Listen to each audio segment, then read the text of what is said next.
السلام عليكم ورحمة الله وبركاته. أهلا بيكم طلبة سنة أولى إعدادي، يا رب كلكم تكونوا بخير. النهاردة إن شاء الله مكملين مع بعض في شرح المنهج بتاعنا، والنهاردة مع الحصة الخامسة lesson 5 و 6.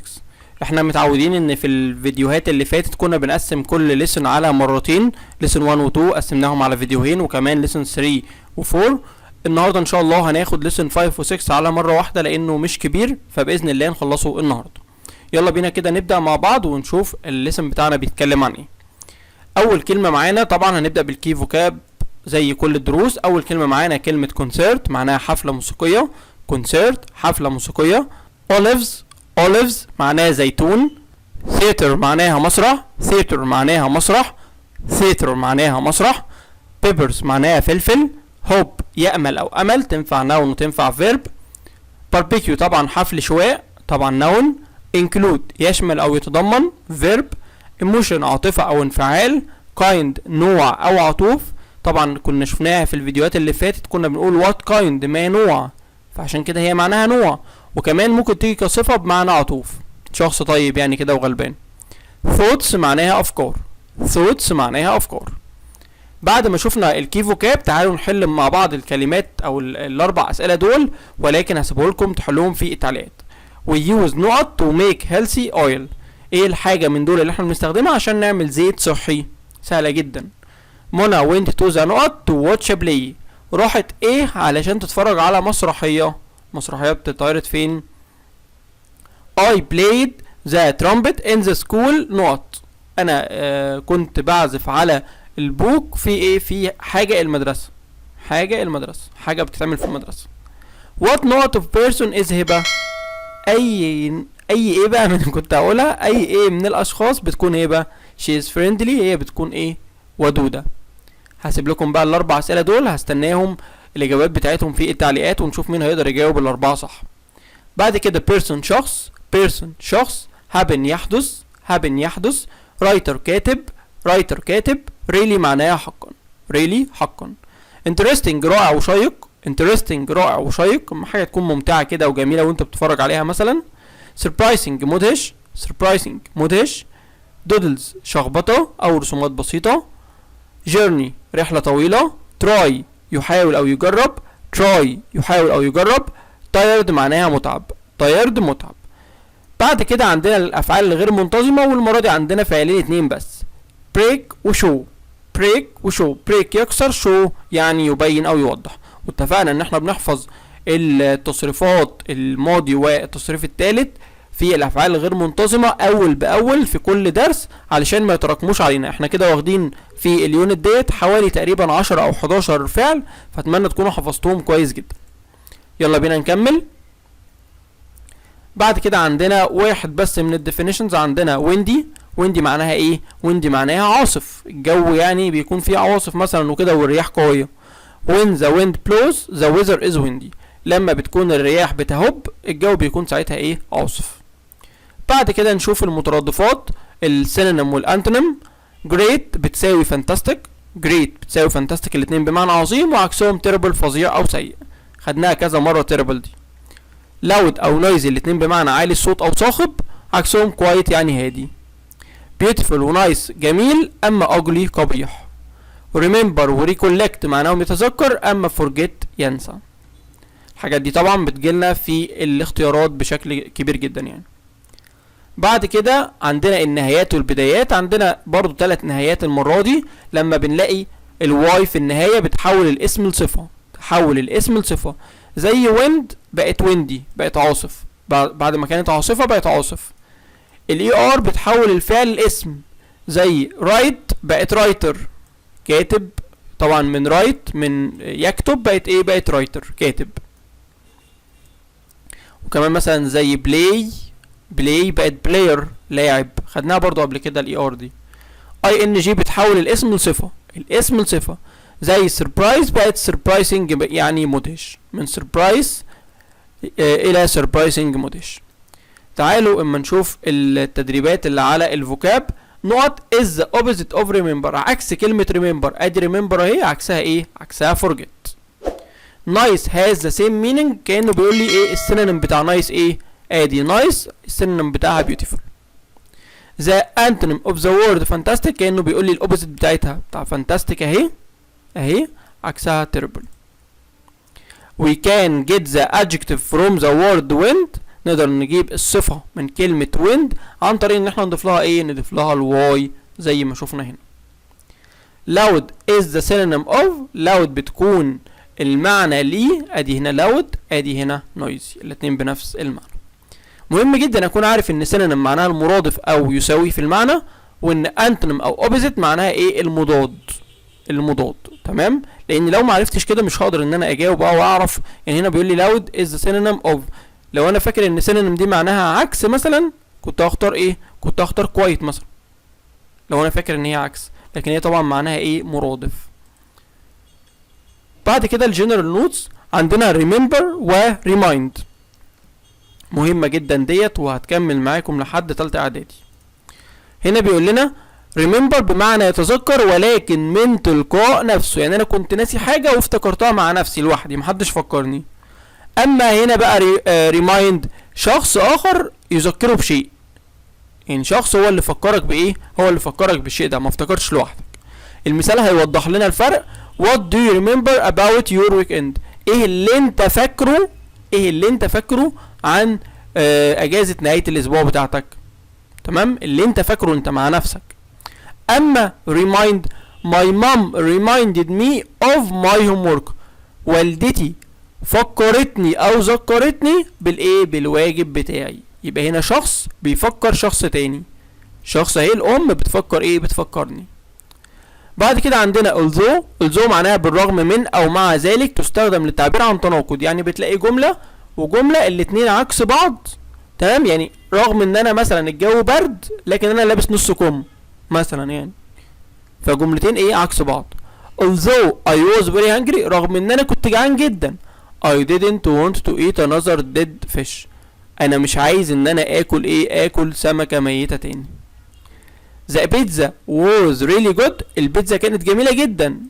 although it was cheap، على الرغم ان هي كانت ايه؟ رخيصة. الحاجة لما بتبقى رخيصة في الغالب بتبقى مش حلوة، لا هنا بيقولك البيتزا كانت جميلة جدا على الرغم ان هي ايه؟ رخيصة. فهنا حاجتين عكس بعض. بعد كده هنا بيقول لي الاوردينري والسترونج adjectives، الصفات العادية والصفات القوية. صفات عادية زي ايه؟ زي جود. لما اقول لك مثلا ده انت ايه؟ انت واد جود، انت واد 100 تمام شغال. لكن لما اقول لك انت فانتاستيك او وندرفول، ده معناه ان انت ايه بقى؟ انت فوق التوب، ده انت رائع وممتاز.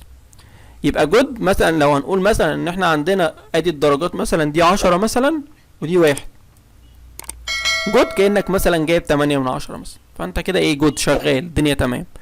اما فانتاستيك وندرفول ده انت جايب 12 من 10، طيب جامد جدا. اولد قديم، حاجة قديمة مثلا من ايه؟ من 10 سنين. اما ancient حاجة من 1000 سنة، حاجة قديمة جدا جدا جدا. شايفين الفرق؟ دي صفة بمعناها عادي، اما دي صفة معناها قوي جدا. small حاجة صغيرة في الحجم، مثلا الدايرة دي ممكن اقول الدايرة دي صغيرة. اما tiny معناها ايه؟ الدايرة دي، شايفين الدايرة دي؟ صغيرة جدا جدا جدا، حاجة ضئيلة في الحجم جدا جدا جدا. tired معناها متعب، يعني انا ايه؟ تعبان، عملت مجهود النهارده وتعبان، بس يعني عادي الدنيا ماشيه. اما exhausted انا منهك، انا مش قادر اخد نفسي اصلا. شايفين الفرق؟ bad يعني سيء، انا مثلا عملت حاجه، جبت مثلا في الامتحان مثلا 6 من 10، 6 من 10، فانا كده ايه؟ bad. طيب terrible بقى فظيع وسيء، ده انا جبت ايه؟ 1 من 10، ده انا كده فظيع وسيء ويعني هيتكسر عظمي في البيت. فشايفين الفرق في المعنى؟ الصفات القوية لا يمكن ان تسبق بفيري، يعني مش هينفع اقول very terrible very exhausted very tiny، لان هي اصلا صفة قوية مش محتاجة فيري. اما في حين انها يمكن ان تسبق بريلي، ممكن تسبق بريلي. يعني مثلا it was very terrible، طبعا ده غلط، قلنا very مش هينفع تيجي مع الصفة الايه؟ القوية. اما it was really terrible، ان ايه؟ انها حقا ايه؟ انها حقا سيئة جدا. بعد كده ندخل على تعبيرات وحروف الجر المهمة. تيك سيلفي، يلتقط صورة طبعا بالكاميرا الامامية. دو ماث هومورك، مهمة ديت عشان بيسألنا في دو ميك. دو ماث هومورك هيقول لك يا ترى هي دو ولا ميك. give a reason، يعطي سبب او مبرر. stop working، يتوقف عن العمل. الكمبيوتر مثلا مش راضي يشتغل مثلا، فهقول ان هو stop working. have a barbecue يعني يقيم حفل شواء. look around يتجول. go on holiday يذهب في اجازة. plan to المصدر يخطط ان to بعد كده بيجي الفعل في المصدر. get in the car يركب السيارة. stay on the beach يعني يبقى على ايه؟ على الشاطئ. تعالوا اما نكمل ونشوف السكيلز. عندنا هنا نص listening. listen to 3 people talking about their weekend. 3 بيتكلموا عن اجازة نهاية الاسبوع بتاعتهم. match the person to the photos. عايزين نشوف بقى كل شخص كده مع الصورة المناسبة ليه. الناريتور بيقول 1 رقم 1. فالومن قالت هاي لينا how was your weekend. الويكند بتاعتك كانت عاملة ايه؟ oh it was terrible. ده كانت فظيعة، كانت سيئة جدا. oh dear what happened. ايه اللي حصل؟ لما حد بيقول لنا شيء سيء فممكن نرد عليه نقول له oh dear، يعني يا خبر ابيض انت زعلتني مثلا. تمام. I watched the football match at the stadium. انا اتفرجت على ماتش في الاستاد. it was terrible because my team lost 5-2. لان فريقي خسر ايه؟ 5-2. then I took a selfie but I dropped my mobile phone and it broke. يبقى طبعا واضح ان هي ايه؟ ان هي الصورة دي بتخصها. oh dear يعني ايه؟ للاسف يا عزيزتي وانا ايه؟ زعلانة عشانك وكده. طيب رقم 2. هاي هشام how was your weekend. الويكند بتاعتك انت يا هشام كانت عاملة ايه؟ it was great. كانت عظيمة. because I went to the bowling alley with my cousins. انا رحت لايه؟ لصالة البولينج مع ولاد عمي. then we went to pizza restaurant. to a pizza restaurant. I had a pizza with olives and pepper. انا حصلت على بيتزا بالايه؟ بالزيتون والفلفل. the pizza was really good. كانت جميلة جدا. although it was expensive. على الرغم ان هي كانت ايه؟ كانت غالية جدا جدا جدا. طبعا الصورة دي مرتبطة بده. بعد كده 3. هاي جودي how was your weekend. الويكند بتاعتك انت يا جودي كانت عاملة ايه؟ السؤال ده مهم قوي عشان هيجيلنا في المحادثات كتير. how was your weekend. شوفوا اتكرر كم مرة. it was okay on Saturday. كانت الدنيا ماشية تمام في يوم السبت. although I had lots of homework. على الرغم ان انا كان عندي واجب كتير. but I went to the theater in the evening. لكن انا رحت المسرح ايه؟ في المساء. والصورة دي طبعا بتخصها. بعد كده الناروتر 1 جودي بتقول I went to my cousin's house last weekend. انا رحت لايه؟ انا رحت لمنزل اولاد عمامي يعني في الويكند اللي فاتت. it was fantastic because we played all my favorite games. كان الموضوع جميل جدا ورائع لان احنا لعبنا كل العابي المفضله. خالد I read a book by my favorite writer last week. انا قريت كتاب للايه؟ لكاتبي المفضل. my favorite writer يعني كاتبي المفضل. it was okay. كان كويس. although it was not her best book. يعني كانت الدنيا تمام، ما كانش احسن كتاب ليها. انا قريت لها كتب احسن من كده بكتير. my father drove us to the park on Saturday. والدي ودانا للايه؟ للحديقة يوم السبت. it took an hour to go 2 kilometers. خدنا حوالي ساعة عشان نروح ايه؟ عشان نروح 2 كيلومتر. it was terrible because there were so many cars. طبعا ده يعني مسافة صغيرة جدا في وقت كبير جدا بسبب ان كان في زحمة من السيارات. we read an English book at school today. احنا بنقرا كتاب انجليزي في المدرسة النهاردة. it was very good although I didn't understand every word. على الرغم ان انا مش فاهم كل كلمة يعني، لكن الموضوع كان جميل جدا. تعالوا اما نشوف داليا's diary. الدايري او المفكرة اليومية بتاعت داليا. Sunday 13 أغسطس. يوم 13 أغسطس يوم الحد. Today was a terrible day. النهاردة كان يوم سيء جدا. طبعا ده ممكن يجيلنا terrible day، ممكن يجيلنا ايه؟ يتكلم عن يوم سيء في حياتك مثلا. فممكن يجيلنا لان احنا شوفوا كام مرة اتكلمنا عن يوم سيء؟ كذا مرة. ممكن نختار جمل من ديت نعرفها ونستخدمها بعد كده في الباراجراف. Today was a terrible day. My baby brother woke me up at 5 a.m. اخويا الصغير صحاني الساعة 5 الصبح. I am so tired now. انا تعبان جدا دلوقتي. I went to the kitchen for breakfast but we had no milk or bread. يعني عشان اليوم يكمل بقى انا رحت عشان افطر في المطبخ، لقيت ما عندناش ولا لبن ولا عيش. So mom asked me to go to the shop but it was closed. كمان يعني الدنيا ملخبطة معاها جدا. كمان ايه؟ لما راحت عشان تشتري حاجات لقيت المحل قافل. because it was only 6:30 a.m. كانت الساعة 6:30 دقيقة الصبح. then I tried to do my math homework but I lost all my work because my laptop stopped working. حاولت ان انا احل الواجب بتاع الماس، شايفين هنا دو جت مع ايه، مع الماس هومورك، لكن انا للاسف خسرت كل الشغل بتاعي لان اللابتوب ايه توقف عن العمل. although we planned to have a barbecue in the afternoon، كنا مخططين ان احنا نعمل حفلة شوا في الظهرية. it was very windy، كان الجو عاصف جدا we couldn't have it، للاسف ما عملناهاش لان الجو كان عاصف جدا. I hope tomorrow is a better day، اتمنى ان بكرة ما يكونش ايه زي النهاردة كده. هنا بيقول لنا do you think that Dalia finished her math homework and why؟ تفتكروا داليا خلصت الواجب بتاعها ولماذا؟ طبعا لا، لان الايه اللابتوب كان بايظ. I don't think so because her laptop stopped working. تمام. طيب why do you think Dalia's day was terrible؟ تفتكروا ليه اليوم بتاعها كان سيء؟ طبعا عندنا 100 سبب اهو، تقدروا تكتبوه برضو ايه في التعليقات وهقول لكم صح ولا لا. كل واحد يكتب لي سبب كده غير التاني. Saturday 30 of July، يوم 30/7، يوم السبت. Today was a fantastic day، يبقى احنا كده عندنا جمل كتير عن اليوم الرائع وجمل كتير عن اليوم السيء. First I got up at 5 am، شايفين الفرق بقى؟ هنا انا صحيت الساعة 5 بس بمزاجي فاليوم جميل، اما في الناحية التانية كنت صاحي ايه غصب عني فاليوم كان سيء. And had breakfast، وكمان فطرت. Then I got in the car with my family and we drove to سيوة، وراحوا سيوة. سيوة جميلة جدا جدا جدا، من اجمل الاماكن في مصر. Although it was a very long journey، فعلا يعني رحلة طويلة جدا جدا لكن جميلة وتستاهل. I enjoyed reading my favorite book in the car، أنا استمتعت بقراية إيه كتابي المفضل في العربية. We arrived very late but it's a beautiful place، احنا وصلنا متأخر جدا لكن المكان كان جميل جدا.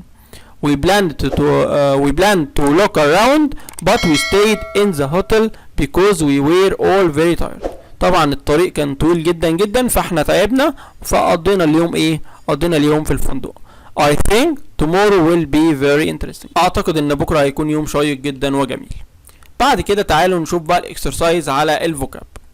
هنا بيقول لنا نقط is useful we use it for its oil، بنستخدمه طبعا ليه؟ عشان نجيب منه الزيت. السؤال ده طبعا كنت سايبه لكم عشان تجاوبوه، اتمنى تكونوا جاوبتوه. طبعا الاوليف الزيتون، بنعمل منه زيت زيتون. his head is full of good نقط about life، head ايه thoughts يعني افكار. last summer we stayed in a nice نقط in غردقة، طبعا هوتيل فندق. a famous band will make a نقط next month، طبعا concert، طالما باند او فنانين او كده يبقى حفلة موسيقية على طول. the نقط is the place where we can enjoy watching plays، طبعا ده theater المسرح. I read a book by my favorite نقط last week، طبعا writer هو اللي هو اللي بيكتب الكتب. my little brother نقط me up at 5 am، طبعا woke me up يعني صحاني. شايفين الثلاث اسئله دول اسئله امتحانات. 8 what not of person what kind of person، على طول برضو السؤال ده كان عندنا من شويه. what kind of person اي نوع من الاشخاص بيكون روبنسون كروسو، طبعا كليفر. my favorite نقط won the match yesterday my favorite team، فريقي المفضل. after a hard work day he was tired. my bedroom نقط a bed and a cupboard، طبعا includes يعني ايه تتضمن يعني الحاجات اللي هي مكونة الأوضة هي ايه السرير، او من ضمن الحاجات اللي مكونة الأوضة السرير وايه وكومودينو مثلا. when the wind blows the weather is windy. I took a selfie، سهلة جدا دي. we planned to نقط a barbecue have a barbecue يعني ايه يبقى عندنا نقوم بحفل شواء يعني. my laptop stopped working. احمد نقط his homework by himself، احمد did، لان قلنا homework بيجي معاها ايه بيجي معاها do مش make، خلي بالك عشان السؤال ده مهم. تعالوا ندخل بعد كده على السبيكينج، ان احنا نسأل ونجاوب على احداث حصلت في الماضي. فهنا بيقول لنا how was your weekend، لو تفتكروا انا كنت معلم لكم على السؤال ده لانه سؤال مهم. وبيقول لنا تاني what was the نقط like، يعني الفود بقى، الفيلم، البوك مثلا، اي حاجة بقى الحاجة دي كانت عاملة ازاي. فهرد ايه، هرد اقول مثلا it was great او fantastic، it was great او it was fantastic كانت رائعة. طب لو هي نص نص هقول ايه it was okay كانت شغالة تمام. طب لو سيئة هقول it was terrible كانت ايه كانت فظيعة كانت سيئة جدا. كمان ممكن هنا اقول it was really interesting او very interesting. it was really good او very good. it was really bad. تمام. دي كده عندنا بعض الردود، ودي ايه ردود تانية. تعالوا اما نشوف دلوقتي الكويز ده على السبيكنج اللي احنا لسه شارحينه من شويه. طارق asks نبيل about his weekend in Alexandria. طارق بيكلم نبيل عن ايه الاجازه بتاعته في اسكندريه. good morning. بعد كده رد عليه نبيل. بعد كده طارق قال له where did you spend your weekend. بعد كده نبيل رد، وبعد كده طارق قام سأله سؤال تاني كانت الإجابة بتاعته the weather was fantastic. طبعا سؤال المحادثة بيتحل زي ما احنا بنعمل كده، بنقرا الأول كل حاجة وبعد كده نبدأ نجاوب. قال له الطقس كان ايه؟ الطقس كان جميل، يبقى معنى كده ان هو سأله هنا عن الطقس. what kind of food did you eat there. كلت ايه هناك؟ فجاوب إجابة. بعد كده طارق قال له سؤال، فكان الإجابة بتاعته I swam in the sea. طبعا هو معنى كده ان هو سأله انت ايه؟ انت عمت فين مثلا. جود مورنينج. طبعا لما حد يقول لي صباح الخير هقول له ايه؟ هقول له صباح الخير، جود مورنينج. انت قضيت الاجازه بتاعتك فين؟ طب يا مستر انا هعرف منين؟ من العنوان، عشان كده احنا بنقرا العنوان في اسكندريه. يبقى I spent it in Alexandria. بعد كده سأله سؤال، كان قال له ان الجو كان رايب. هو قال له الجو كان عامل ايه؟ What was the weather like. نحفظ السؤال ده. What was the weather like. الجو كان عامل ايه؟ قال له كلت ايه هناك؟ فطبعا I ate a lot of fish. طالما انت في اسكندريه يبقى تاكل سمك. بعد كده السؤال ايه؟ What did you do there. طب انت عملت ايه هناك؟ I swam in the sea. انا عمت في البحر. نيجي بعد كده لعلامات الترقيم. You can end the sentence with an exclamation mark to show strong emotion. انت ممكن تنهي الجملة بعلامة التعجب عشان تبين ايه؟ تبين ان المشاعر دي قوية جدا. حاجة ايه؟ حاجة قوية جدا. الكلمة اللي انت كاتبها قوية جدا. Use an exclamation mark after interesting or surprising information. استخدم علامة التعجب بعد معلومات تدعو للدهشة او الإثارة، زي في العربي يعني. A capital letter follows pause a full stop and an exclamation mark. يعني لما بنلاقي نقطة يبقى الحرف اللي بعد النقطة دي هيبقى كابيتال. لما بنلاقي علامة تعجب الحرف اللي بعد علامة تعجب برضو هيبقى ايه؟ هيبقى كابيتال. تمام. مهمة جدا الحتة دي. طبعا كل الحاجات دي مهمة جدا في البروجراف والايميل علشان ناخد الدرجة كاملة ان شاء الله. في كتير منكم بيستغرب هو ليه بينقص في البروجراف مثلا والايميل رغم ان هو كاتب مثلا جمل كويسة، لكن ممكن ما بياخدش باله من الحاجات الصغيرة اللي زي دي. طيب تعالوا اما نشوف بقى ايه لو هنكتب دايري. هنكتب دايري ازاي؟ use the past tense most of time. استخدم ايه؟ زمن الماضي في معظم الوقت لان بتتكلم على حاجة عدت. use the first person I or we. يعني استخدم ضمائر المتكلم لان انت بتتكلم عن نفسك، انت اليوميات دي بتاعتك انت. انا عملت او احنا عملنا. write things in the order that they happened. اكتب الحاجات بالترتيب. حصل كذا الصبح in the morning, in the afternoon, in the evening. talk about your feelings, hope, thoughts and opinions. تحدث عن مشاعرك وآمالك وأفكارك وآرائك. include pictures and doodles. ارفق صور وايه وشخبطة اللي هي رسومات، يعني رسومات بسيطة. تعالوا اما نكمل ونشوف الجنرال اكسرسايز على lesson 5 و 6. احنا كده خلصنا الليسن. يعني ممكن يكون خدنا وقت شوية لكن كده احنا شرحناه كامل على بعضه، فاتمنى تكونوا مستفيدين. ودايما اللي يعني يلاقي اي مشكلة في فيديو ان هو طويل او حاجة ممكن يقسم الفيديو على مرتين براحته خالص. المهم الفيديو عندك ومتاح متوفر معاك تشوفه على مرة واحدة او على مرتين او على 3. دي حاجة ايه سهلة بالنسبة لك. نبدأ اول سؤال، سؤال الاستماع. وزي ما اتعودنا بقى ان احنا دايما هنقرا الاسئلة الاول. who drove you to the park. مين اللي وصلك للحديقة؟ ترى الفازر ولا براذر ولا انكل ولا ماذر؟ when did you go to the park on. عايزين نعرف اليوم اللي هو راح فيه للحديقة. it took نقط to go 2 kilometers. عشان نمشي لمدة، عشان نمشي مسافة 2 كيلومتر خدنا وقت قد ايه؟ فعايزين نشوف الوقت برضو اللي خدوه. traffic was نقط because there were so many cars. كان في عربيات كتير جدا، يبقى الترافيك كانت ايه؟ طبعا السؤال ده سهل جدا. طالما عندي كذا صفة جيدة وصفة واحدة سيئة هاخد الصفة السيئة، لكن برضو احنا هنسمع عشان ما ناخدش كده ايه الكلام يعني مسلم بيه. احنا هنسمع الاول ونشوف الاجابات هتكون ايه. My father drove us to the park on Saturday. يبقى احنا كده عرفنا اول اجابتين، ان مين اللي ودانا البارك؟ my father. ورحنا يوم ايه؟ يوم ساتردي. شايفين؟ مجرد بس ما احنا قرينا الاسئله الاول بقينا عارفين احنا بندور على ايه. it took an hour to go 2 kilometers. خدت ايه؟ خدنا ساعة، يبقى an hour. بعد كده traffic was terrible because there were so many cars. يبقى الترافيك كانت terrible زي ايه ما توقعنا.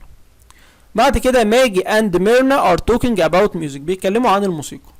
I like music very much. What about you? انت كمان، انت يا ميرنا بتحبي الموسيقى ولا لأ؟ فهنا هي هتقول حاجة. بعد كده ماجي قال سؤال، كانت ميرنا قالت I prefer jazz music. بتفضل موسيقى الايه؟ الجاز. معنى كده ان هي بتحب الموسيقى. تمام، يبقى كده عرفنا اول اجابة. هنا ماجي سألت سؤال كانت الاجابة بتاعته امال ماهر is my favorite singer. يبقى هنا سألت ايه؟ سألت مين هي مثلا، او مين مطربك المفضل. Do you play any musical instrument؟ بتلعبي اي او بتعزفي على اي من الادوات الموسيقية؟ Great. Do you play the flute in a band؟ هل بتعزفي الناي في باند، في فرقة موسيقية؟ يبقى هي هنا قالت ايه؟ قالت ايوه ان هي بتعزف، وبتعزف على ايه؟ على الناي كمان. يبقى احنا مجرد ما احنا قرينا هنا كنت ممكن اقول مثلا ايه؟ البيانو. غلط طبعا، لان هي بعد كده عرفنا ان هي عزفت على ايه؟ على الناي. يبقى الاجابات بتاعتنا I like music too. انا كمان بحب الموسيقى. What type of music do you prefer؟ اي نوع من الموسيقى انت بتحبيها. Who is your favorite singer؟ مين هو ايه مطربك المفضل؟ طب لو بسأل واحد عن مين اللاعب بتاعه المفضل اقول ايه؟ Who is your favorite player؟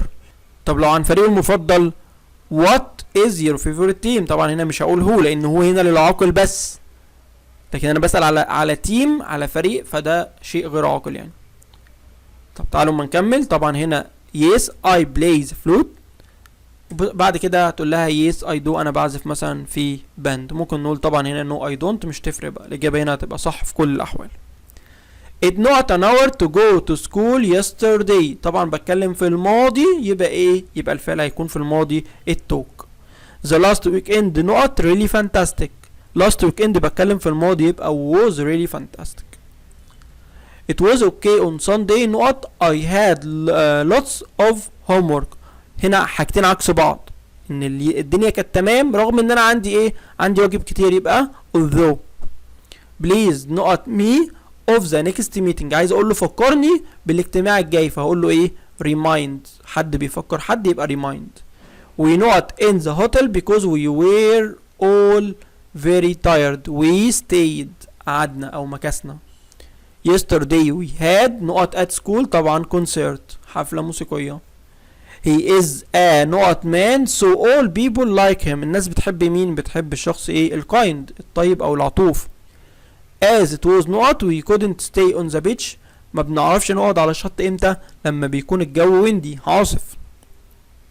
not oil is used in some meals. طبعا olive oil اللي هو زيت الزيتون. I know tomorrow will be a better day. I hope. انا بتمنى ان بكره يكون يوم احسن. سارة went to Alexandria not week. طبعا went ده في الماضي يبقى ايه؟ last week. بتكلم على حاجة عدت. I not to the concert in 2010. طبعا 2010 ده زمن عدى يبقى I went مش I go. how not your last weekend. طبعا بتكلم على last حاجة قديمة يبقى was برضو ايه؟ مش is. have you get a new school bag؟ لا have you ايه؟ you got. have you got، لان have بيجي ورا التصريف الثالث من الفعل. بعد كده عندنا باراجراف على a fantastic day. تعالوا ما نشوفه مع بعض، وبعد كده هخليكم انتوا اللي تعملوا الباراجراف بقى. انا حليت معاكم كده اكتر من باراجراف واكتر من ايميل علشان نتدرب عليهم، فانتوا ان شاء الله بعد كده تقدروا تكتبوهم بنفسكم. هنعلق بس على بعض الحاجات علشان هي دي اللي مهم تاخدوا بالكم منها. اولا احنا بنجيب الجمل منين؟ بنجيب الجمل من نصوص الريدنج اللي احنا بنقراها مع بعض. ريدنج وليسننج بنجيب الجمل منها. المواضيع دايما بتكون اللي جت في الريدنج والليسننج. يعني هنا فانتاستيك داي، ممكن مثلا كنا نلاقي التريبل داي مثلا يعني.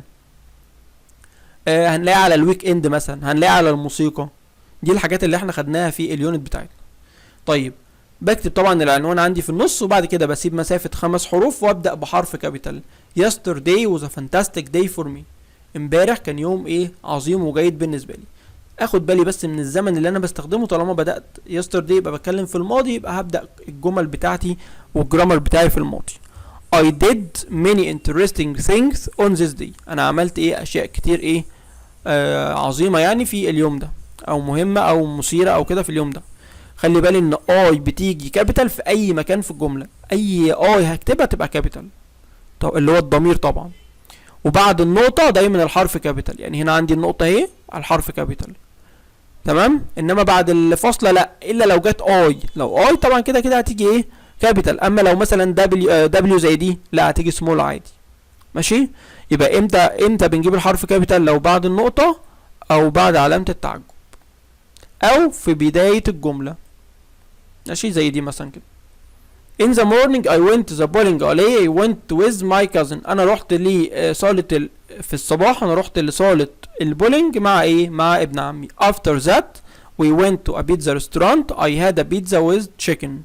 بعد كده انا رحت ايه؟ لمطعم بيتزا وانا يعني كلت بيتزا بالفراخ. My cousin has a pizza with olives and pepper. والجملة دي برضو لو تفتكروا خدناها لسه في النص الريدنج اللي فات. The pizza was delicious. In the evening في المساء we went to visit our grandparents. رحنا نزور جدنا وجدتنا. They were very happy to meet us. كانوا سعداء جدا ان هم بيشوفونا. We helped our grandpa to fix many things at home. ساعدنا جدنا ان هو يصلح حاجات كتير في المنزل. He was proud of us. كان فخور جدا بينا. بكده بنكون خلصنا الفيديو بتاع النهارده. اتمنى تكون الدنيا سهله معاكم كده. احنا خلصنا اليونت بالكامل ان شاء الله. عندنا الفيديو الجاي فيديو مراجعه على اليونت، وكمان هنحل تيست على اليونت عشان نكون قفلنا اليونت بشكل كامل. وكمان هيكون عندنا مراجعه شهر فبراير. استنونا باذن الله. اعملوا لايك للفيديو وما تنسوش تعرفوا زمايلكم على القناه علشان يتابعنا عدد اكبر، ويكون ده ان شاء الله تشجيع وحافز لينا ان احنا نستمر ونكمل معاكم. كان معاكم مستر شوكت مسعد. اشوفكم على خير والسلام عليكم ورحمه الله وبركاته.